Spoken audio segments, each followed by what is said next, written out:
Hi, I'm Morrie Reece. In 1965, Bob Dylan wrote and recorded his hit song, Mr. Tambourine Man, and I'll start by playing that.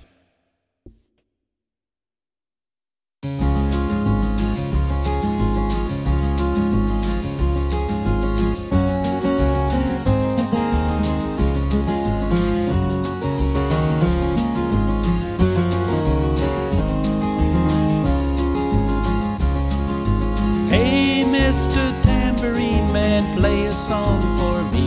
I'm not sleepy and there is no place I'm going to. Hey, Mr. Tambourine Man, play a song for me. In the jangle jangle morning I'll come following you.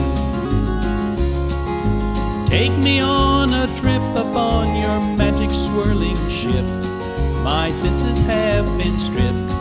My hands can't feel to grip, my tongue's too numb to step, waiting only for my boot heels to be wondering.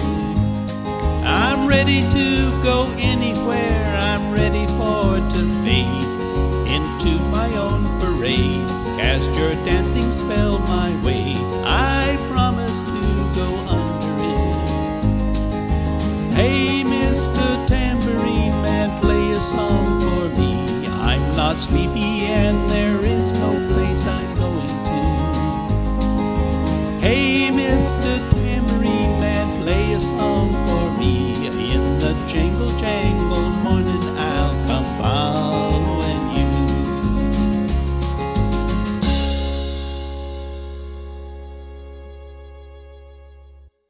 So that was Bob Dylan's Mr. Tambourine Man, written in 1965. There was an American composer by the name of Samuel Barber, and he wrote and worked from the 1930s up through the 1970s. Now, if you go out on the street and you stop 100 people and ask them, who's Samuel Barber? I bet you 98% of them will say, I don't know. They've never heard of the man. But if you took your iPod or your iPhone and you said, I want you to listen to this piece of music and tell me if you've ever heard this. And then if you played Adagio for strings, which sounds like this.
If you play that song, I'll bet you most people will know it.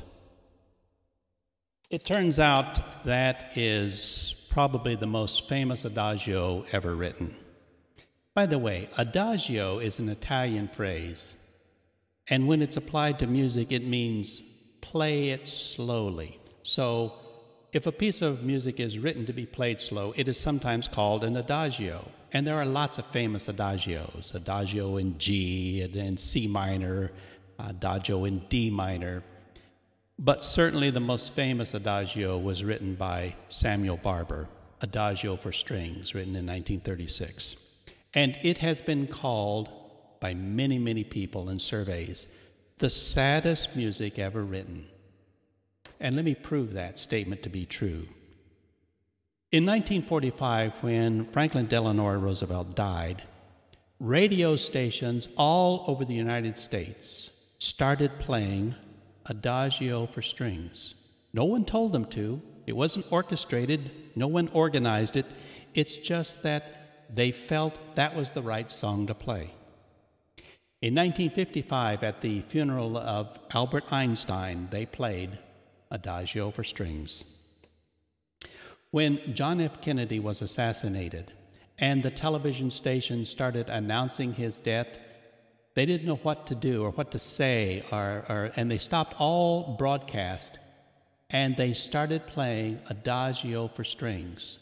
No one orchestrated that. No one told them to do that, but hundreds of television stations all over America started playing that. The Monday night following Kennedy's assassination, his widow, Jacqueline Kennedy, asked the National Symphony to play Adagio for strings, and they did so, and they broadcast it throughout the United States. The interesting thing is, they performed that song in a concert hall that was absolutely empty. There was not a soul there to hear them.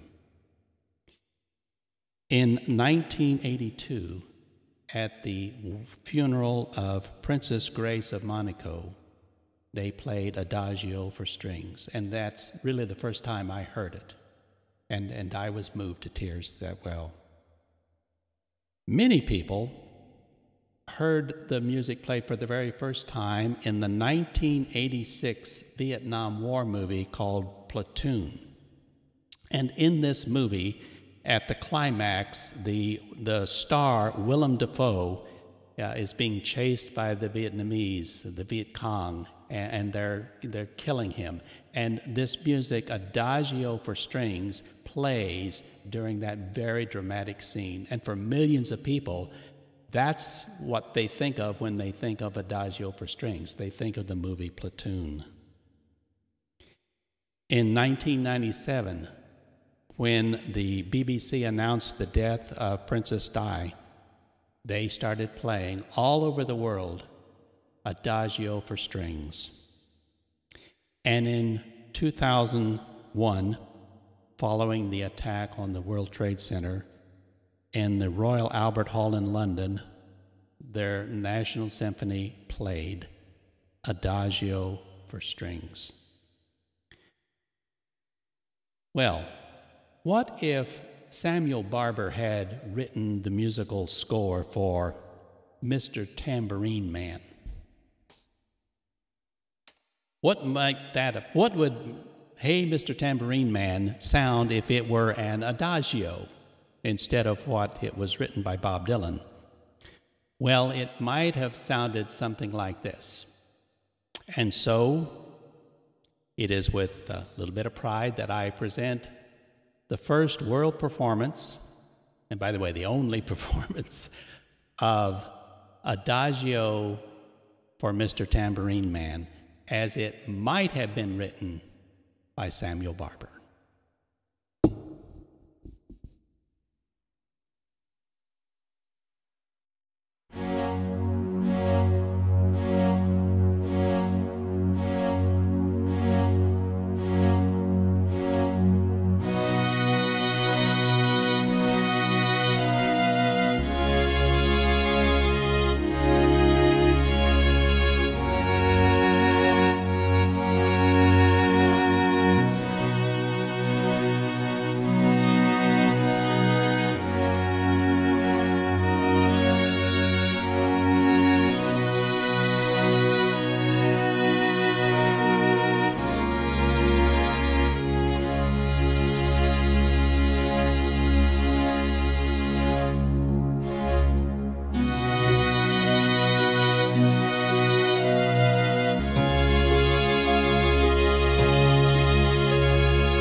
and that is Adagio for Mr. Tambourine Man, as it might have been written by Samuel Barber.